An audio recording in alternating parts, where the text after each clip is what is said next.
Wow, that's a lot of time to cover from 1992 to the present. But recently, maybe about a year ago, I recorded and released a CD, Reverse Thread, which is a record comprised of African folk melodies and some more contemporary pieces, but arranged in more of a jazz style, if you will. And the instrumentation on this record is kora, which is the African harp, violin, upright bass, accordion, and drums. And I actually had electric bass. I had Mamadou Ba on a couple of tunes on the record as well. Recording these pieces, because a lot of them are folk pieces or traditional pieces, I think those were probably the most difficult tunes to record, because you're trying to maintain the beauty that they already have, the simplicity of those tunes. But as a jazz player and an improviser, sometimes it's easy to fill those spaces or that chord, or take something that's simple and put a little bit too much on it, if you will, too much improvisation, too many decorations. And then the original beauty that was there gets covered up. So it was really taking the less is more approach to the music and trying to stick closely to those melodies. And although we're improvising, trying to even give more space in the improvisation and keeping the improvisation very close to the melody, letting that really be the basis that the improv is based off of. For the more contemporary tunes that we recorded, because they're already contemporary, those were a little easier to work with, and just playing them in this, however we interpreting them, they're going to be different anyway, because we're jazz players approaching this music. You know, the MacArthur, when they call it the Genius Grant, I had to laugh. And my husband said to me, you know, you get lost going around the block. So how did you? So we just laugh about it. I think it's a huge blessing, and it was a huge to get this grant. It was a huge blessing, but it also, I put a lot of responsibility on myself when I got it. Like I felt like I needed to cure cancer, you know, and of course you can't. And the money is given to you so you can continue what it is that you're already doing. So I knew I wanted to do a record in the vein of Reverse Thread, more of a world music record. It's something I wanted to do for many years. And record companies, for a long time, they would say no, because they didn't feel like these types of records here in the U.S. had a market. So since I had this money, I decided to record the record myself, and to record it the way I wanted to record it, which was having everyone in the same room as if we're playing live on stage. So we don't have any rooms, any walls between us. We can feel each other, look at each other, hear each other naturally. And it worked, and it took me a while to find a record company that wanted to lease it as it was. So some companies will say, we like it, but, and I said, there can't be any buts. So finally we found a company that took it as it was and released it. I think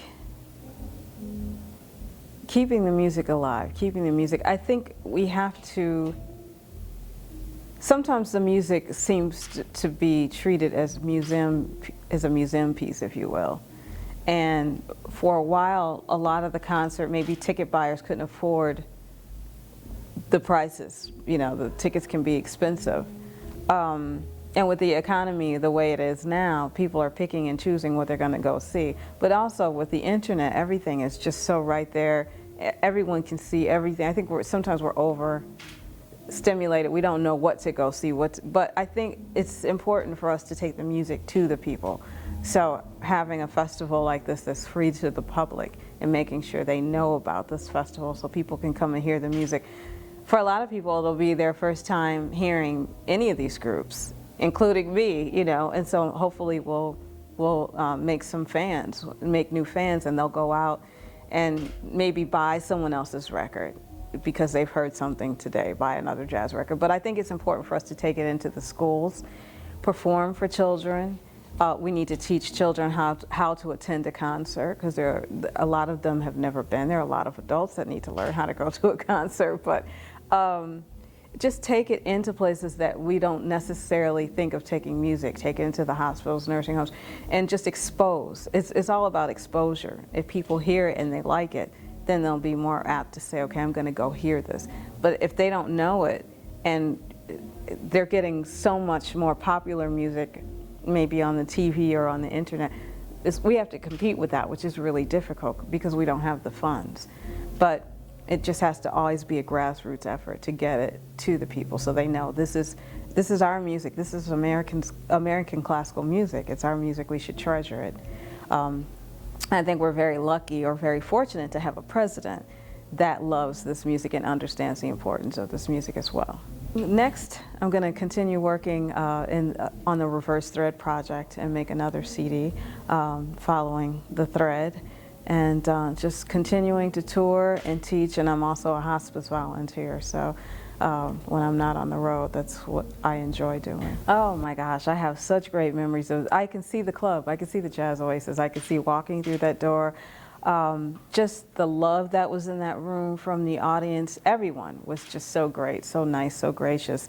And I met one of my dearest friends, Cecilia Thalley, who had a record store. I met her and her mom that night. We remained very good friends. But just the love, and people really they showed the love, and we had a great time straight ahead playing at the Oasis. So I always remembered it. Well, I'm a wife. We don't have children, but our lives are pretty busy. So when we're not on the road, we're either rehearsing. My husband's a musician as well. He plays drums with me. So we're either going to a rehearsal, or sometimes we have a rehearsal at our house, or we have to write music or get things together, or there's gardening. The lawn has to be done, laundry, house cleaning, going to the grocery store, cooking, figuring things out, and my hospice work. That's a big part of it. So, and I have to have, my day has to be planned. So I sit down and I plan out, okay, every day this is what you're going to do at this time. You'll go here at this time, because if I don't, things don't get done. When I grew up in Detroit, we had WJZZ, and we heard all this different music, like you're saying, all these different styles, because jazz is a word. All these different styles fit under that one genre. So someone may say Coltrane, somebody else may say I love jazz, and they're talking about Kenny G. And there's everything in between.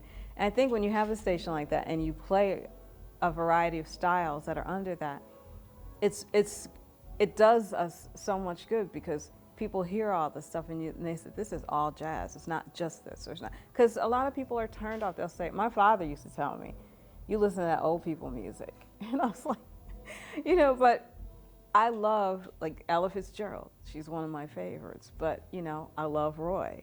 I love Esperanza. And there's so much, Gene Carn. There's so much in between. And that's a great idea, because you're exposing them to so many different, and that way they can find what they like. And they're being exposed. And there might be some stuff that they don't like, but the point is they're being exposed to it. And they know, then they learn how to make their own decisions. But if they don't hear it in the first place, they don't have that choice. So thank you for doing that.